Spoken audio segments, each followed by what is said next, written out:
C'est ici, dans les laboratoires d'analyse de l'Institut Pasteur, que des tests sérologiques ont été effectués sur un échantillon de 85 000 donneurs de sang.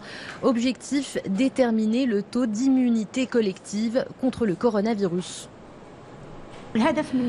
Nous avons fait en sorte de détecter l'éventuelle présence d'anticorps spécifiques à ce virus en analysant les échantillons de donneurs que nous envoient les centres de transfusion sanguine. C'est ainsi que nous avons calculé ce taux d'immunité collective. Résultat, un taux de 0,7%, un chiffre jugé faible par rapport à celui calculé dans les pays européens. Mais que signifie ce pourcentage? Selon le directeur de l'Institut Pasteur, cela veut dire que la propagation du virus est toujours sous contrôle. Ce qu'on a observé, nous, un taux de prévalence de 0,7%.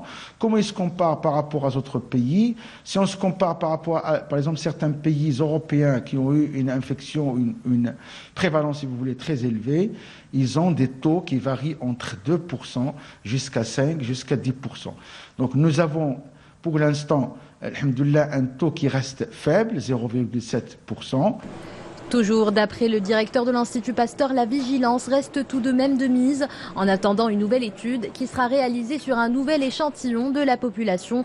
Il s'agit des personnes vulnérables et des plus de 60 ans.